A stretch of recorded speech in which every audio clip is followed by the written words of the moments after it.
At Five Star Bank, community is at the heart of what we do. Every day we strive to have thoughtful solutions for our customers and help our communities prosper. Honest dialogue about the issues affecting the region is vitally important to that prosperity. We are proud to be part of the conversation and hope you'll join in.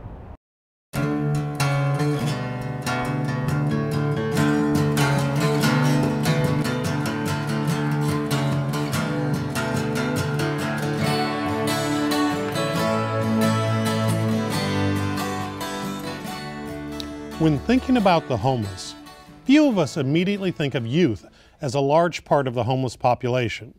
Homeless youth make up a growing part of the homeless population, and few have the skills or support systems to get the help they need. Without intervention and support, these kids are at great risk of incarceration, disease, and a lifetime of struggle, never having the basic support that many of us take for granted in helping to build a successful life.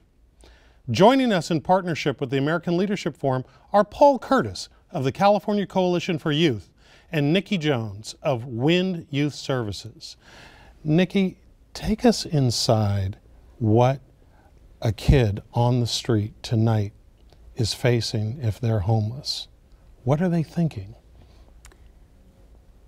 Well, to speak for the inside of someone else's mind can be difficult, but I feel like being scared is probably the first thing. Feeling lonely, alone. I hear that a lot. I work with youth ages 12 to 24, and we hear that a lot. Feeling alone, disconnected, feeling hopeless. The immediate need of not having a safe place to sleep. It's really scary, thinking about possibly having to sleep under a bridge or on a park bench, out accessible to the world, to others, to other people, to the police, to the elements, the wind, the rain, the sun. All of those things just have to be inundating for a young person who doesn't have options available. And in a situation where someone's that overwhelmed, do they have, generally, how do they find you? How do they find WIND? Generally, we attempt to find them. Really?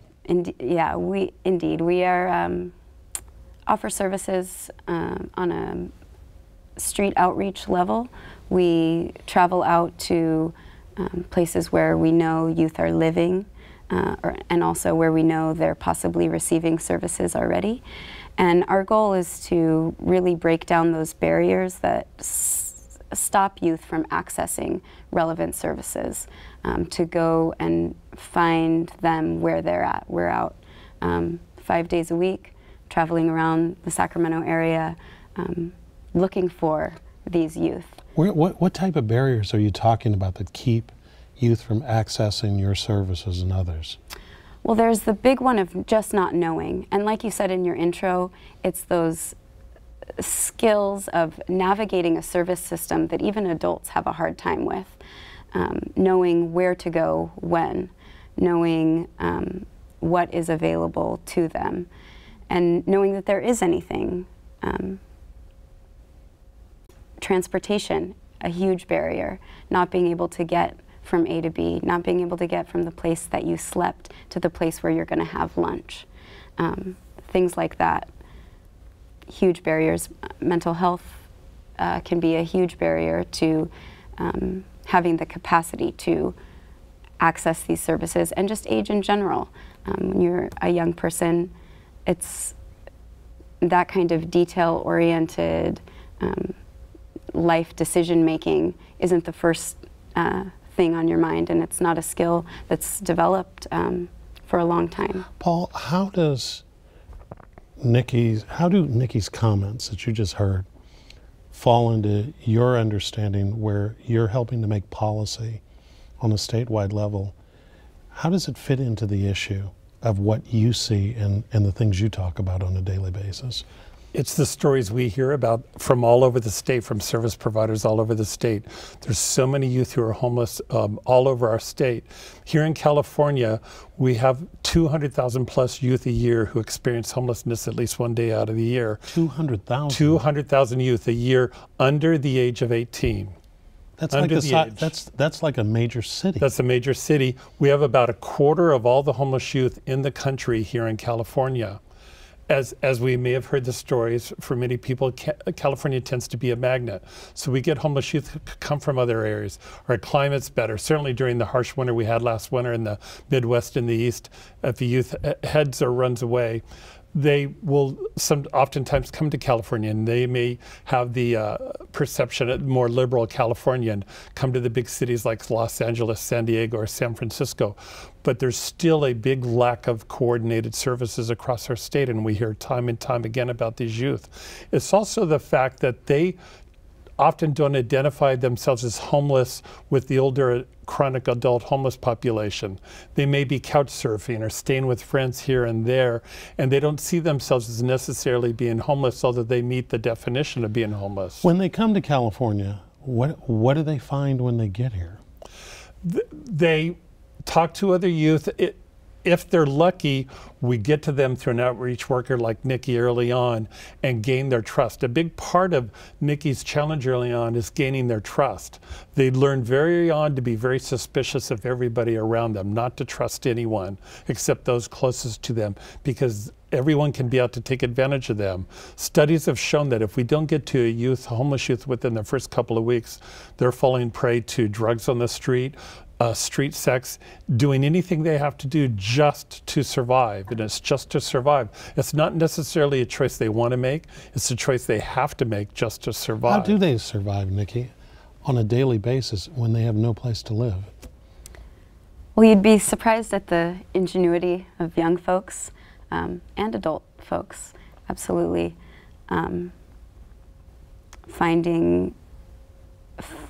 Searching out and finding those resources. Many youth get connected with, I would say, like a group of friends or of family, often when there are families that are outside, and kind of stay tight-knit with that group. The way Paul mentioned, trusting your inner circle, and that way you're not putting yourself at risk with outsiders. And they get by the way any of us get by, working hard, trying their best. And that can be really difficult, and it looks different for every youth. Is there any commonality to these experiences, or is everybody's story different? Everybody's story is different, like any of us, but there's absolutely commonalities. And I think that idea of building a small community happens pretty often and is a key to keeping sane on the streets, feeling safe on the streets, having a group or like, so to speak, a street family can really go a long way. It's that support system that keeps people going and alive. Now, Paul was talking about building trust and how hard it is to build trust. Your own personal story includes homelessness at one point. Tell us about your story. Well, I was never living outside, thankfully, and the reason for that is because I had a support system. So repeatedly, as a young person, under 18, my family fell into homelessness.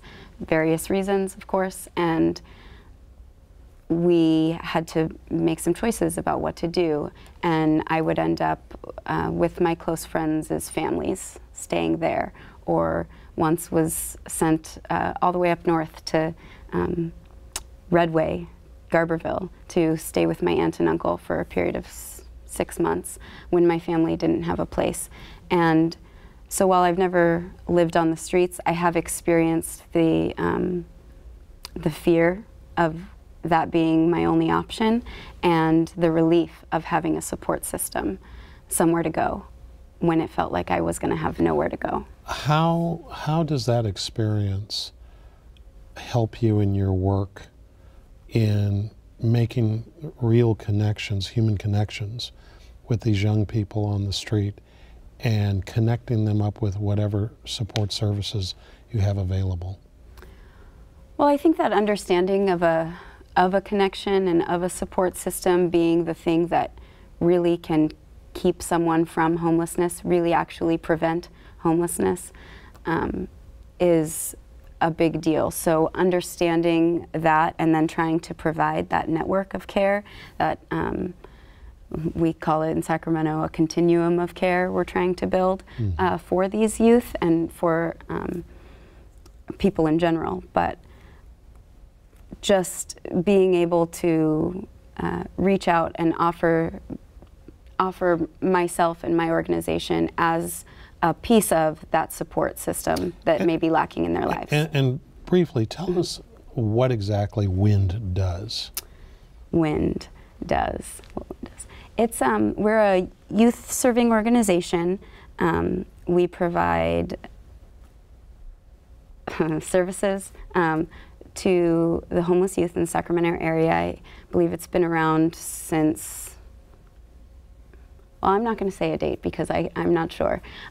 But we provide services on an outreach level where we, like I said, go out on the streets to places where folks live. Do you have beds that people can stay Well, in? we do have a 6-bed shelter for under 18 youth, and that's a big relief because if you find a youth who is an unaccompanied minor staying outside, that fear is really real for them. Six beds? We have 6 beds, and those 6 beds are as far as I know, the only 6 beds for under 18 homeless youth across 8 counties. Paul, 6 beds doesn't sound like very much for this region. It's not very much at all. The statistics for our region alone, for Sacramento County, in the 2012-13 school year, we had 11,000 youth from grades pre-K to grade 12, 11,000 plus youth who experience homelessness at least one day out of the year. And we have 6 beds for youth under 18. It's a huge lack of services. Across our whole state, we only have 20 of our 58 counties that have direct services for homeless youth, and only 33 shelters for homeless youth in our whole state. And most of those are concentrated in the big urban areas like San Francisco, LA, San Diego, and San Jose. There's big, vast areas of our state, and our state is so large that there's big, vast areas where youth may have to go hundreds of miles before they can ever access services. Really? It's a huge lack. And for these kids, especially the under 18 ones, how do they, I mean, what happens to them educationally? What happens to them in terms of them just going through, you know, so that when they turn 18, at least they're employable? That's the big challenge right there, because oftentimes they've dropped out of school. Although for youth under the age of 18, it's oftentimes school is the only safe place they have to go. Of the overall population of homeless... So kids are homeless, but they go to school? Right. It can be, especially if they're an unaccompanied minor homeless youth, school can be the only safe place they have to go, the only place where they can get a meal. And even if they're homeless with their family, the families, we often hear the stories, they're doing their best to keep their kids in school. And again, it may be the only place where they'll have a chance to get some education and a safe place to be for the day. Then it's at the end of the day, what do? Sleeping in a stairwell or someplace otherwise. We hear stories time and again from the homeless youth liaison coordinators in the school districts of the youth they encounter and the troubles. The bigger problem then is once they get out of school, if they graduate, if they're lucky enough to graduate, is when they're 18, they have nowhere to turn and don't know where to turn. That's where Nikki's work and others like hers is so important to do the outreach to try and gain their trust and get them access to services. Now, there's a couple of populations in there. Forgive me, but there's homeless displacement because of family circumstances, economic circumstances. But there's also, does this count like foster kids who turn 18 and so therefore they no longer qualify for foster services? Actually, that's or changed. LGBT? So what's happened is of the overall total population of homeless youth that we have, there's a significant portion of them who have been or are in foster care. And thankfully, the laws have changed on that now when they're 18, they're not just basically kicked on the streets. There have been significant changes in the laws in California, and we can take care of youth up to the age of 24 now. Who've 21? 21, and then in some cases up to 24 for some extended services, but definitely up to 21. Then there's youth who've been in the juvenile justice system for right or wrong, and they have some access to services. But there's a whole category of youth out there under the age of 18 who are homeless and don't qualify for any services whatsoever. How can that be? They're many of these youth have either been abused or neglected, been forced to leave their homes or run away. And I'd like to point out one thing, in that we're really careful on using the word runaway. Runaway implies voluntary, that they chose to run away. Many of these youth don't choose to run away, they're kicked out or thrown out. Another term that's used is called throwaway youth. They're basically thrown out on the street. And they're abused and neglected and abandoned by their parents, but legally, they're still considered under the legal control of their parents. So they're not a ward of the state, so to speak, and they don't qualify for any services whatsoever. So their parents don't want them, but they're not taken care of by the state. They're not taken care of by the state. They are absolutely eligible for Wind Youth Services. Right. We are looking for those youth to serve them. And we also, what I didn't get into, is offer advocacy and case management services, which connects, our attempt is to connect those youth to the larger support system and find out what they are eligible for. Because even though, like Paul said, they're not systems connected, they're not in a system already, we want them to be able to connect to the services that are available to them. Well, okay, so realistically, a young man walks in, 16 years old. When you're doing one of your contact outreaches, you manage to get enough trust from him that he will come in to Wind. Yes. You have a bed there, one of 6. This young man was thrown out of his house. What can you do for him? Well, by law, we have a 21-day limit on our shelter. So a youth can be with us in that space for 21 days. And of course, our case management services could range far beyond that. We would continue to work with the youth after they had to leave our shelter. But in that time, our goal is to intensely work on finding a suitable housing situation. Our #1 goal is family reunification. So if we can build with the youth and their family a positive pathway back into their home, that is our goal. But if for a variety of reasons that's not an option, we try to flesh out what are the options, what as far as housing can we do long-term for this youth.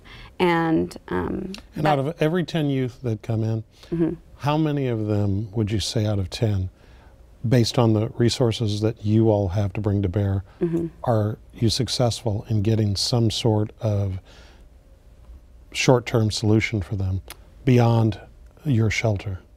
Well, as far as coming into the shelter, I would say that I believe that if we're exiting a youth on our side, we're not ever just returning a youth onto the street unless they're voluntarily leaving, which of course our program is voluntary and they're free to do at any time.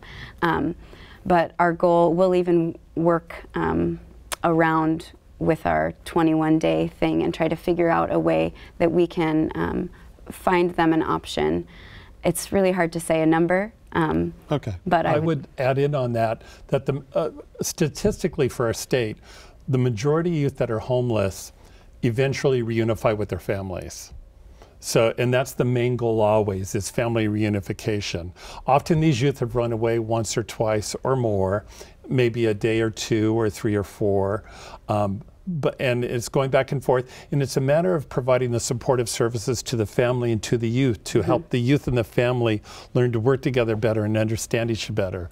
You know, it's never an easy job growing up in any family, and it's just providing those supportive services that are so important.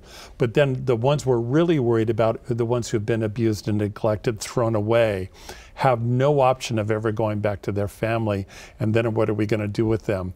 The options are getting them in from the shelter. Their goal is going to be to hopefully get them into some transitional living programs to teach them how to be able to live on their own. The big challenge is we can't treat youth like older chronic homeless adults and just throw them into a same program that's designed for adults. We have to treat them like the youth that they are. They need a different approach. They need a higher level of supportive services. They don't know how to be the adults yet often, and it's a challenging world out there. So it's trying to give them those supportive services, but at a level that they need. And so it's a complicated issue, but one that... Yeah. What is it in the state, what is it that you see working?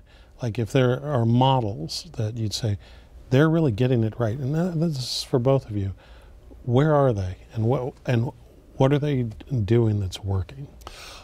I would say San Diego for one reason, because they've learned to develop a real collaborative model where a number of agencies are working together to provide services. They have different transitional living programs and shelters, and they're working together on a very collaborative level.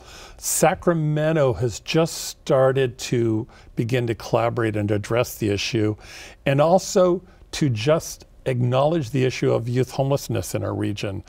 At the higher level, for the most part, what we hear about in the Sacramento Bee and other news media outlets is the chronic adult homeless youth population. There hasn't been very many stories and much acknowledgement or awareness of the problem of youth homelessness. But we have a huge population of homeless youth in our region, hanging out all over. They're hanging out on the banks of the river. They're hanging out in Old Sacramento. They're hanging out in Citrus Heights. They're hanging out in Roseville.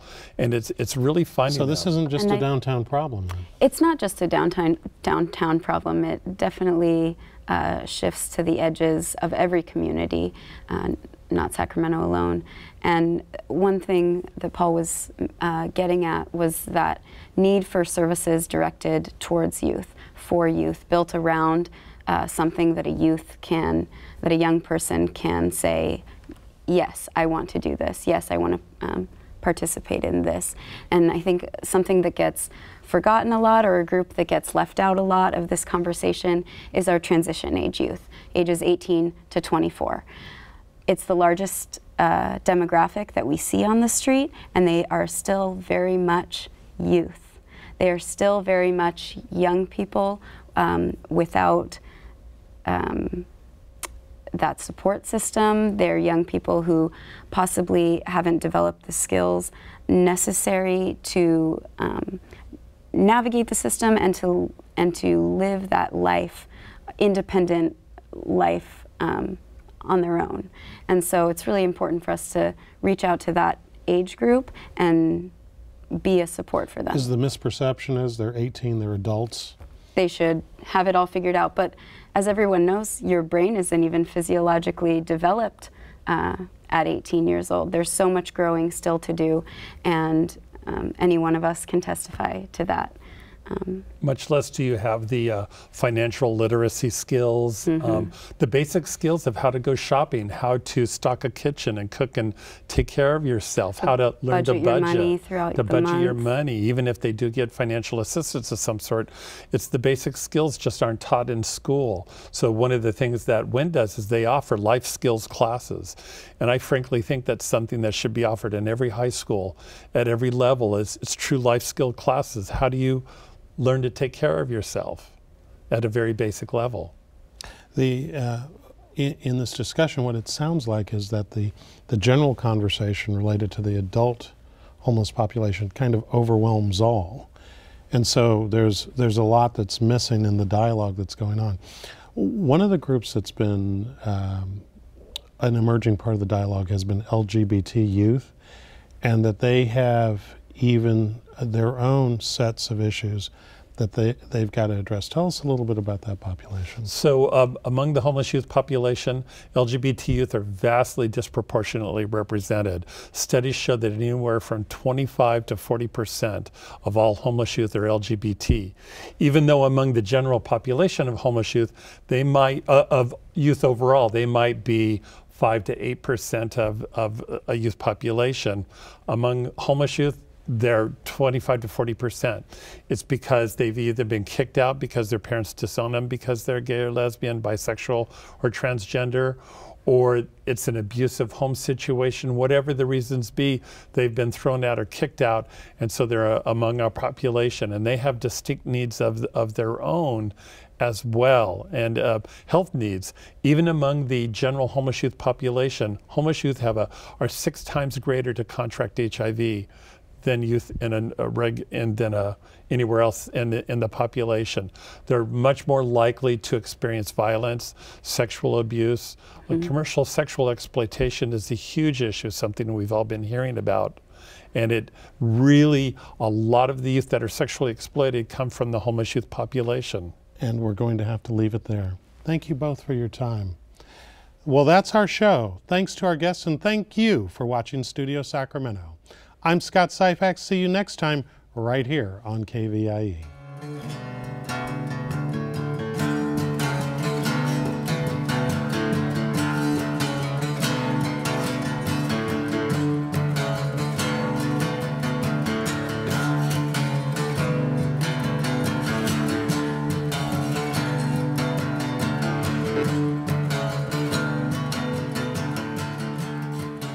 At Five Star Bank, community is at the heart of what we do. Every day we strive to have thoughtful solutions for our customers and help our communities prosper. Honest dialogue about the issues affecting the region is vitally important to that prosperity. We are proud to be part of the conversation and hope you'll join in. All episodes of Studio Sacramento, along with other KVIE programs, are available to watch online at kvie.org/video.